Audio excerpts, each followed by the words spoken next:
Olá, sejam bem-vindos ao Café com LM, um novo programa aqui na nossa TV, Chapada das Mesas, e hoje com uma convidada muito especial, a psicóloga Lanús. Seja bem-vinda, Lanús, deixar que você se apresente para a nossa audiência.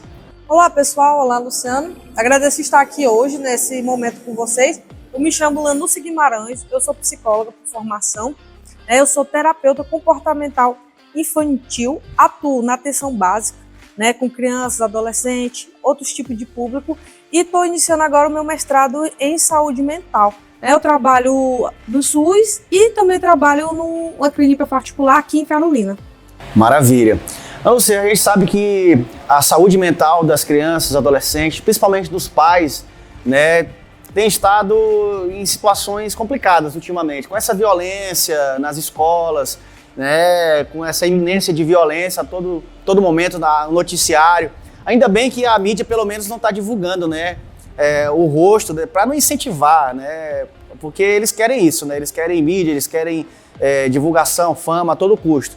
E como uma forma de a gente proteger nossas crianças e nossos adolescentes, como é que os pais eles podem estar atentos a esses sinais de problemas de desordem mentais? Bem, Luciano, as pessoas precisam entender que as crianças, os adolescentes, eles estão em período de desenvolvimento. Tudo é novo para eles, eles estão em período de aprendizado, de adaptabilidade, não é mesmo? Então, se tudo que eles entrarem em contato pode ser bom, mas pode ser grande demais também, pode trazer alguma dificuldade, algum problema. E por conta da pandemia, a gente percebe que os pais, sim, tiveram um pouquinho de atenção em relação a isso. Todos os lugares a gente fala sobre saúde mental. Por quê? Porque a saúde mental é um dos pilares do ser humano, assim, a gente tem que levar em consideração os conceitos, as áreas, por exemplo, biológica, física, mental, social e também espiritual, Então, assim, a saúde mental ela permeia tudo. Se você não está bem, por exemplo, fisicamente, você vai afetar lá na sua mente, nos seus pensamentos, nos seus sentimentos. Então, é importante que esses pais percebam, principalmente, que nem você falou, sinais, sintomas, alguns comportamentos que não estão batendo. Por quê? Uma criança, um adolescente, tem coisa que está dentro daquele momento do desenvolvimento dele. Tem coisas que não tá. E, por exemplo, ele vai para a escola. Ok, ele tirou uma nota baixa, Tirar nota baixa, às vezes acontece com a criança, mas aí ele tirou nota baixa, ele não quer mais ir para a escola. Aí, às vezes, ele foi para a escola e teve uma experiência ruim, foi algo negativo. Isso impactou bastante essa criança. Então, faz com que a criança não queira mais ir para a escola. Então, isso vai além até do desenvolvimento dele, vai a questão social também, que aquele ambiente não está sendo favorável para ele crescer, para ele melhorar. E aí, essa criança ela começa a desenvolver comportamentos que a gente chama, às vezes, anormais, ou comportamentos, problemas que não está condizendo com essa etapa do desenvolvimento, não está condizendo com o que é esperado essa criança apresentar. Porque, assim, quando eu era criança, quando você era criança, a gente ia para a escola e às vezes acontecia dificuldade, às vezes acontecia alguns problemas. Mas, antigamente, era mais fácil se adaptar, O ser humano ele tinha um pouco mais de tolerância à frustração, a problemas. Hoje em dia, está tendo um pouco mais de dificuldade quanto a isso, por conta, por exemplo, que a gente vive em um tempo muito rápido, Tem muito acesso fácil à informação, a coisas, e às vezes isso também traz problemas, Então, assim, mudanças súbitas de comportamento.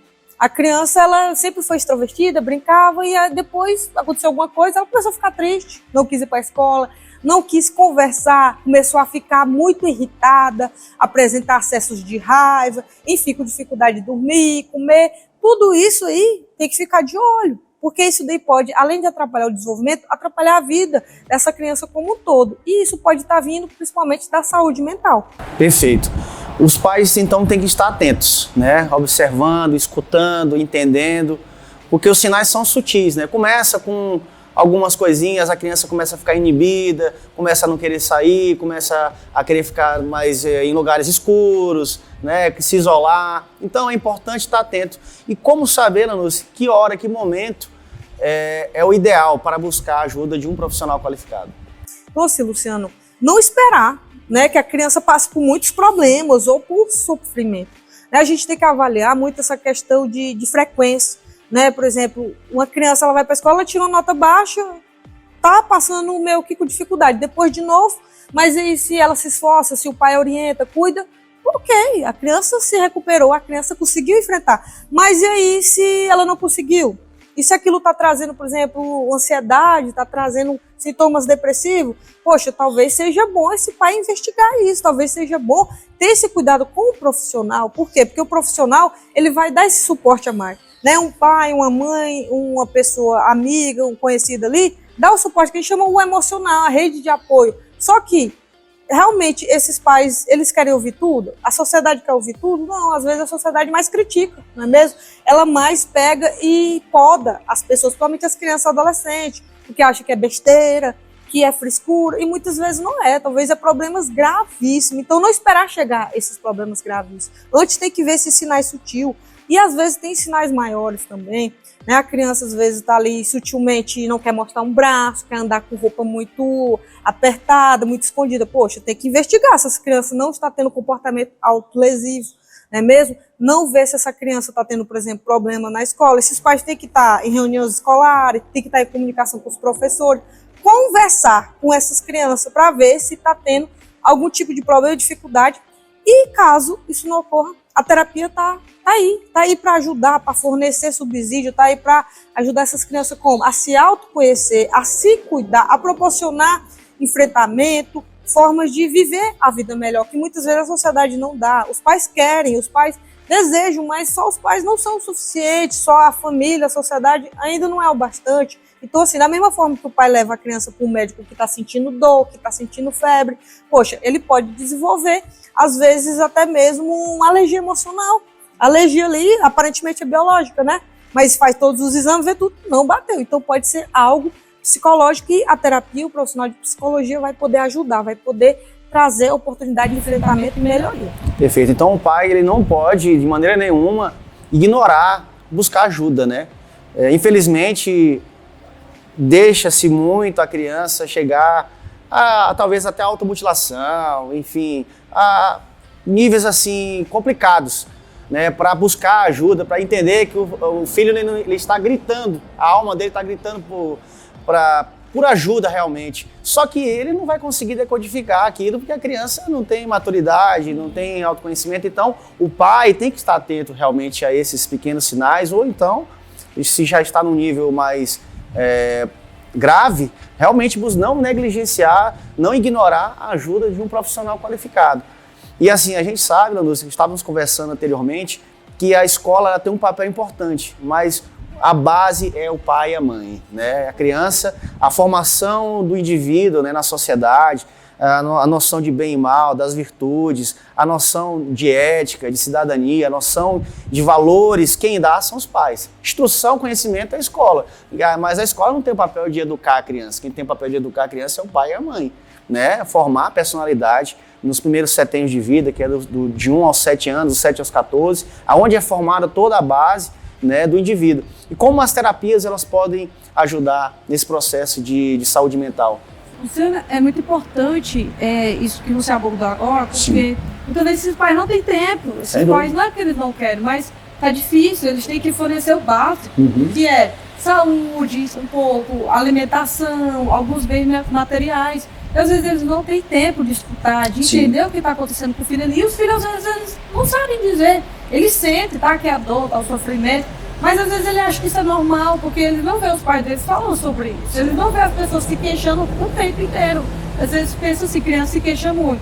Criança não se queixa pouco, porque elas estão nesse processo de aprendizado, tudo tem que ser visto como algo. Elas não conseguem ler aquilo, né? Não conseguem identificar. Tem coisa que pode ser bom, mas pode ser ruim, mas tudo faz parte desse desenvolvimento. É um momento que eles precisam estar fazendo isso, eles precisam realmente rever isso. E os pais também precisam ficar atentos em relação a isso. E a escola, muitas vezes ela não consegue. O papel da escola é fornecer conhecimento, é fornecer coisas para a formação do indivíduo para a sociedade, mas o básico é os pais que dão, questão moral, questão às vezes das crenças, às vezes a questão ali de falar sobre o sentimento, sobre amor. Então os pais têm que ter conversa. Eu sempre pergunto para um pai, um responsável, quando chega na clínica, né, eu pergunto assim: você brinca do seu filho?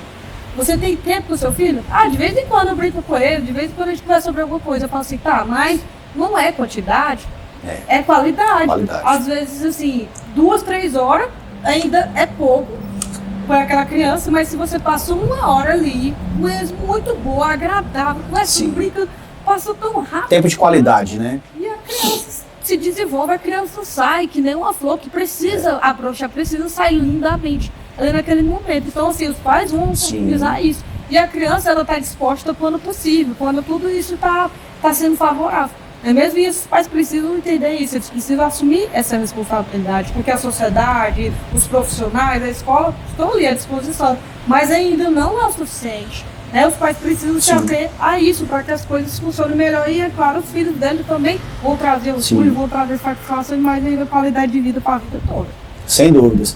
A criança ela é muito sensorial, muito perceptiva, ela é muito sensível a essas coisas e é mais interessante você brincar muitas vezes meia hora com uma criança, mas estando 100% presente naquele momento, do que você passar o dia todo com ela, que ela vai encher o saco ali e não vai querer brincar mais. Então, o tempo de qualidade, ele é importante, né, para a criança se sentir realmente acolhida, né, se sentir amada. E essa transmissão de amor, de atenção, de carinho, é o que faz desenvolver esse lado mais sensível, né, da criança, esse lado mais lúdico, né, porque existe a figura do pai e existe a figura da mãe, né. Geralmente, adultos que, segundo a neurociência, né, adultos que têm pouca postura de enfrentamento, adultos que têm alguns problemas no sentido de querer agradar aos outros ou viver em função da opinião dos outros, não tem postura de sair, de conquistar, geralmente tem alguma coisa relacionada à figura dos pais, né? Do pai principalmente, porque o pai é que dá essa proteção, esse abrigo, né? Esse cuidado, tipo assim, meu filho, você pode brincar, papai está aqui do seu lado, né? Então a segurança é primordial ali, os primeiros anos de vida é importante para que lá no futuro esse indivíduo possa se sentir pronto para a vida, né? Não, eu estou seguro porque eu tenho pai, eu tenho mãe, eu fiz as pazes com a minha biografia, né? E a gente se preencher de pai e mãe é muito importante, né, Nanuse? Principalmente nesses tempos líquidos, né? Como parafraseando o Zygmunt Bauman, né? Que está tudo na palma da mão, a tecnologia, a criança hoje, a programação quem faz é ela, né? Como nós estávamos comentando anteriormente. E entrando já nesse assunto da tecnologia, como isso acaba influenciando na formação do indivíduo e prejudicando muitas das vezes essas crianças, né? Esse fácil acesso à tecnologia. Inclusive, essa pergunta ela é fantástica para o momento que a gente estava vivendo, porque hoje a gente tem facilidade de ter um celular, uma criança de 6, 7 anos já tem um celular, ela leva para a escola, leva para qualquer lugar, ela baixa jogos, ela assiste streams, está ali no YouTube, horas e horas, e assim, tem que ter cuidado, porque você tem a questão de tempo de tela. Se for olhar, os pais estão pesquisando muito sobre isso, que está sendo um dos maiores desafios que está enfrentando. E por conta da pandemia, isso se intensificou. Por quê? A pandemia precisou comprar o celular, computador, e dar esse acesso fácil, por causa da questão dos estudos. Contudo, os estudos aí voltaram na normalidade presencial e essas crianças ainda querem usar isso. Então, acaba gerando até mesmo, às vezes, dependência. E hoje, né, pela Organização Mundial da Saúde, existe a dependência química, de celular, de meio eletrônico. Então, assim, essas crianças, elas estão ali muito à mercê, elas estão vulneráveis por tudo isso, com essa rapidez. E aí, tem hora ou outra que ainda está dando certo, tem hora ou outra que está trazendo mais problema dentro de casa. Então, os pais, eles têm que controlar isso. Os pais, eles têm que ficar de olho nas informações, na quantidade de horas. Tem crianças que passam 6, 7 horas acessando as redes aí, e esse tempo é o tempo que o trabalhador normal do Brasil está ali trabalhando, então não tem condição a criança, num período tão jovem, estar sendo bombardeada por excesso de informação, de coisas que vai embora e que não vai servir para nada para ela. Então os pais precisam ficar de olho nessa questão de quantidade de tempo, quais são as redes sociais, quais são as coisas, as informações que eles estão acessando. Por exemplo, o TikTok, ele tem um dispositivo que os pais eles podem ficar de olho, monitorando, né, a questão da segurança, a questão dos conteúdos que eles estão podendo realmente tá podendo receber. E quem controla isso? São os pais, são os responsáveis. Quem dá o tom são os pais. Então, assim, não adianta assim, achar que é só a escola que vai conseguir limitar a sociedade. Não, quando aparece criança no consultório dizendo que está se jogando muito, que se diverte, os pais falam, não, mas isso é um problema. Sim, mas do ponto de vista do pai, a criança tá se acabando ali no joguinho, tá se acabando ali no conteúdo, e os pais realmente falam assim, olha, quanto tempo seu filho fica lá? Quanto tempo você está disposto a limitar, a fornecer para ele? Porque quem vai dizer isso é você. Então você tem que ter esse pulso firme aí, não é fácil. Aos poucos, gradativamente você tira, e a criança vai viver como se nada tivesse acontecido. Vai brincar, vai jogar, como qualquer outra criança sempre fez, né, Luciano? Verdade. É importante a questão do controle, né, Lanúcia? Não deixar a criança ser bombardeada a todo tempo. A mídia ela é especialista nisso, né? Para onde está a sua atenção, o seu tempo de tela, onde minutos viram horas e horas viram maratonas. Igual um seriado, né? Você sai naquele loop de dopamina e você quer mais e você quer mais, mas aquilo está formando a nossa personalidade, querendo ou não. Nós somos... Existem os 8 P's programadores, né? Que é a mídia, são os games, como você falou, o cinema, política, os pais, pastores, padres, tudo que programa a nossa mentalidade, a nossa personalidade, nós somos influenciados pelo meio, né? Sim, com certeza. Até a sua abordagem fala muito sobre isso, né? Sim. E só um detalhe em relação a isso. Por exemplo, as crianças elas têm procurado muitos conteúdos simples, fáceis demais, jogos muitas vezes violentos, porque assim, às vezes vê que é interessante, e tem outras criancinhas que estão jogando, então tá todo mundo ali numa bolha, mas uma bolha que não tá facilitando, que não tá fazendo bem para ela. Então assim, cabe aos pais reconhecer e discriminar, porque a criança às vezes não entende isso. A criança acha que é o pai que tá errado, que a sociedade tá errada, mas quem é que vai dizer isso para eles, Luciano? Somos nós, são esses pais, porque realmente eles ainda não conseguem discriminar isso, filtrar em relação a isso. Então tem jogos realmente educativos, jogos saudáveis, jogar é um lazer, é diversão, mas tem que ter o momento, tem que ter a hora e também tem que ter a idade para determinado tipo de conteúdo, vamos combinar, né? Lúcia, só te agradecer, a gente sabe que poderíamos estender bem mais os assuntos, porque é de uma profundidade muito grande, mas assim, o pouco que a gente semeou hoje para a nossa audiência, eu tenho certeza que foi de grande valia e eu só tenho que te agradecer e gostaria que você fizesse suas considerações finais e quem quiser lhe encontrar nas redes sociais para um atendimento mais especializado, né, fica à vontade. Ok, muito obrigado, Luciano, pela oportunidade, né, um projeto muito bacana que coloca a gente em discussões não só que a sociedade precisa ouvir, que a gente precisa tratar, mas também para a gente entrar em contato naquilo que a gente precisa aprender, aquilo que a gente precisa melhorar como profissional, como ser humano e mais ainda a sociedade como um todo, né? Então assim, eu sou psicóloga, tenho cerca de 4 anos e desde então eu tenho realmente trabalhado com crianças. É realmente o público que eu defini, que eu percebo que eu faço didática, que eu gosto de emergir com as crianças, assim, eu consigo realmente trabalhar bacana com elas, né? Tenho a minha formação infantil também, a questão minha comportamental também é muito grande, principalmente no que diz respeito a comportamentos problemas que têm trazido dificuldade, prejuízo, e para melhorar justamente isso, né? Então vocês podem me encontrar no Instagram, tá? É @psi.lanuce, com 2 SE, tá? E eu também, inclusive, tenho um canal no YouTube também, que o nome é Nerd da Mente, né? Assim, eu gosto muito de falar sobre psicologia com qualquer pessoa, qualquer indivíduo, mas eu acho muito interessante, se for para abordar com crianças, com adolescentes e também com adultos, de maneira divertida, de maneira simples, prática, da forma que a gente pode ver o mundo também. Então, assim, na literatura, no cinema, enfim, em tudo a gente pode ver psicologia. Né? Então é interessante a gente oportunizar ela de maneira diversa, né? Porque saúde mental a gente se fala muito, mas será que a gente trabalha muito também? Então é preciso que a gente faça isso, né? Então vocês podem também, que tiver interesse, ver o meu canal, né? O Nerd da Mente.